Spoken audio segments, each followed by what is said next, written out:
Morning. Title ನೋಡಿದ್ರೆ ಗೊತ್ತಾಗಿರುತ್ತೆ ನಿಮಗೆ ಎಲ್ಲಿಗೆ ಪ್ರಯಾಣ ಅಂತ. ಸೊ ಈ ಜರ್ನಿ ಸ್ಟಾರ್ಟ್ ಆಗಿದ್ದು ರಿಷಿಕೇಶಿಂದ.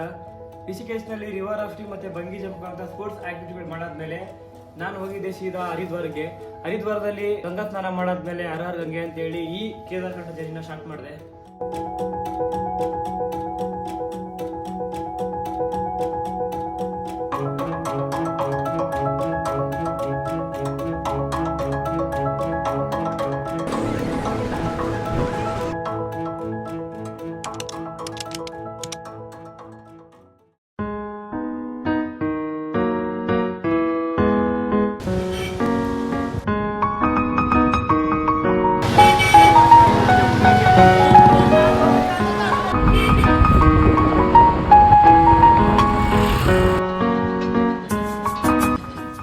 ಮಾರ್ನಿಂಗ್ 10 ಗಂಟೆಗೆ ಪಿಕಪ್ ಮಾಡಿ ಸಂಜೆ 6 ಗಂಟೆ ಆಯಿತು ಸಾಂಕ್ರೇನ ಒಂದು ಚಿಕ್ಕ ಹಳ್ಳಿಗೆ ರೀಚ್ ಆಗೋಕ್ಕೆ.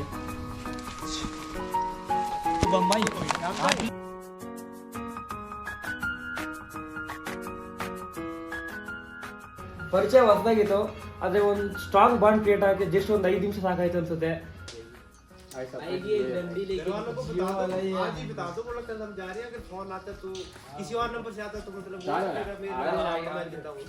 ಇನ್ನೂ 5 ದಿನ ಯಾವುದೇ ರೀತಿ ನೆಟ್ವರ್ಕ್ ಸಿಗಲ್ಲ ಅಂತ ಗೊತ್ತಾದ್ಮೇಲೆ ಮನೆಗೆ ಕಾಲ್ ಮಾಡಿ ಇನ್ನೂ 5 ದಿನ ಯಾವುದೇ ರೀತಿ ಕಾಲ್ ಮಾಡೋಕ್ಕಾಗಲ್ಲ ಅಂತ ಹೇಳಿ ಅಕಸ್ಮಾತ್ ಬೇರೆ ನಂಬರಿಂದ ಫೋನ್ ಬಂದರೆ ಅದು ನಾನೇ ಅಂತ ತಿಳ್ಕೊಂಡು ರಿಸೀವ್ ಮಾಡು ಅಂತ ಹೇಳಿದೆ. ಸಡನ್ ಆಗಿ ಗೈಡ್ ಬಂದು ಇನ್ಸ್ಟ್ರಕ್ಷನ್ಸ್ ಕೊಡೋಕೆ ಸ್ಟಾರ್ಟ್ ಮಾಡಿದ್ರು. ಸೇಫ್ಟಿ ಜೊತೆಗೆ ನಮ್ಮ ಗ್ರೂಪ್ ಬಿಟ್ಟು ಬೇರೆ ಗ್ರೂಪ್ ಕಡೆ ಹೋಗಿಲ್ಲ. ಮತ್ತೆ rule regulation, no drink no smoke. अगर कोई पकड़े जाता है तो रास्ते से उसका ट्रेक बिना without guide, without permission, without गाड़ी वो सीधे यहाँ आएगा, अपना लगेज उठाएगा, सीधे ड्यूटी. लास्ट दिन आपका कुछ नहीं, लास्ट दिन ट्रेक करके आओ. ಅಷ್ಟರಲ್ಲೇ ಡಿನ್ನರ್ ಕೂಡ ರೆಡಿ ಆಗಿತ್ತು. ಸೊ ಬೆಳಗ್ಗೆಯಿಂದ ಏನು ತಿಂದ್ರು ಅಂತ ಸ್ವಲ್ಪ ಜಾಸ್ತಿ ತಿನ್ನೋಣ ಅಂತ ನೋಡಿದ್ರೆ ನಮ್ಗೊಂಥರ ಡಿಫ್ರೆನ್ಸ್ ಆಗಿರೋ ಊಟ ಇತ್ತು. ಅಂದರೆ ರೋಟಿ ದಾಲ್ ಆ ಥರ ಇತ್ತು. ಸಿಕ್ಕಿದ್ವಿ ನಮ್ಮಂತ ಅದನ್ನೇ ತಿಂದು ನಾಳೆನೇ ಈ ಟ್ರೆಕ್ ಸ್ಟಾರ್ಟ್ ಆಗುತ್ತೆ ಅಂತ ಎಕ್ಸೈಟ್ಮೆಂಟ್ ಅಲ್ಲಿ ಬೇಗನೆ ಊಟ ಮಾಡಿ ಮಲ್ಕೊಂಡ್ವಿ. ಸೊ ಆಮೇಲೆ ಗೊತ್ತಾಯ್ತು ನಮಗೆ ನಾವು ರೀಚ್ ಆಗಿದ್ದು ಸಾಂಕ್ರಿ ಅಲ್ಲ, ಸಾಂಕ್ರಿಯಿಂದ ಇನ್ನು 2 ಕಿಲೋಮೀಟರ್ ಹಿಂದೆ ಇರೋ ಕೋಟ್ಗಾಂವ್ ಅಂತ ಒಂದು ಹಳ್ಳಿ. ಸೊ ಇಲ್ಲಿಂದ ನಮ್ದು ನೆಕ್ಸ್ಟ್ ಡೇ ಸ್ಟಾರ್ಟ್ ಆಗುತ್ತೆ ಟ್ರೆಕ್ಕಿಂಗು.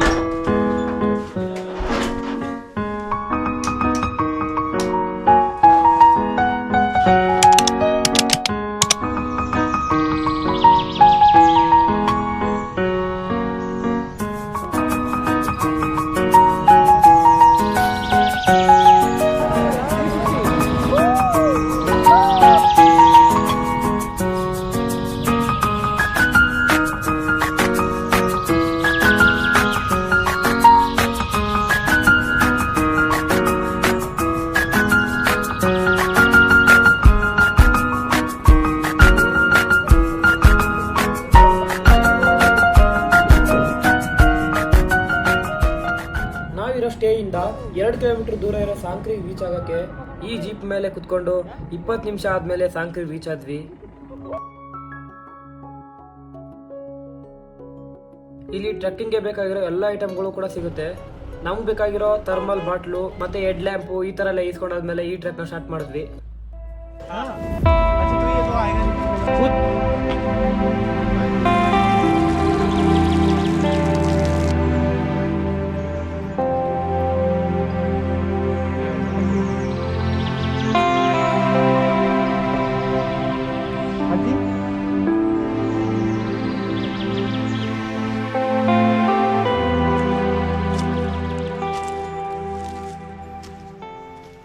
हेलो गाइस, तो ये हमारे ಲೇಡರ್ಸ್ ಆವೆ. ಟ್ರೆಕ್ ಸ್ಟಾರ್ಟ್ ಆಗಿ 2 ಅವರ್ ಆದ್ರೂ ಕೂಡ ತಲುಪಬೇಕಾದ ಜಾಗ ತಲುಪದೆ ನಮ್ಮ ಬಾಡಿ ನಮಗೆ ಕಂಟ್ರೋಲ್ ಸಿಗ್ತಾ ಇರಲಿಲ್ಲ. ಸಾಂಕ್ರಿಯಿಂದ 4 ಕಿಲೋಮೀಟರ್ ಟ್ರೆಕ್ ಮಾಡಬೇಕಾಗಿತ್ತು ಜುಡಾಕ ತಾಲಾಬ್ ಅನ್ನೋ ಜಾಗಕ್ಕೆ ರೀಚ್ ಆಗೋಕ್ಕೆ. ಕೊನೆಗೂ 4 ಕಿಲೋಮೀಟರ್ನ 4 ಅವರಲ್ಲಿ ಟ್ರೆಕ್ ಮಾಡಿ ಜುಡಾಕ ತಾಲಾಬ್ಗೆ ರೀಚ್ ಆದ್ವಿ.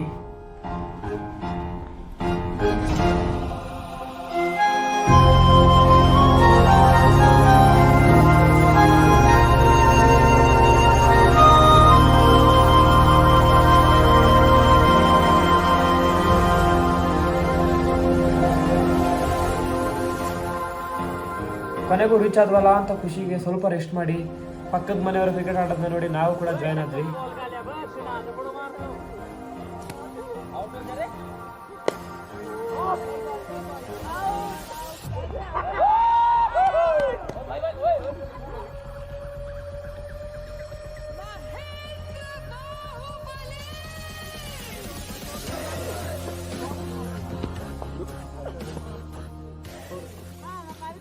ಮೋಸ್ಟ್ಲಿ ನಮ್ಮ ಫ್ರೆಂಡ್ಗೆ ಹುಡುಗಿರ್ ಕಂಡ್ರೆ ಆಗಲ್ಲ ಅಂತ ಅನ್ಸುತ್ತೆ.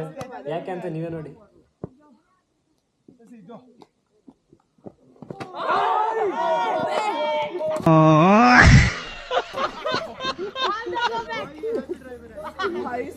ये नहीं खेलेगा भाई मेरे को रेस्ट्रिकेट मत करिए तो मुझसे ये ये नहीं खेलेगा ಸ್ವಲ್ಪ ಹೊತ್ತು ಕ್ರಿಕೆಟ್ ಆಡಾದ್ಮೇಲೆ ಸ್ನ್ಯಾಕ್ಸ್ ಹೆಸರಲ್ಲಿ ಪಾಪ್ಕಾರ್ನ್ ಮತ್ತೆ ಬರೀ ನೀರು ತುಂಬಿರೋ ಟೀನ ಕೊಟ್ರು.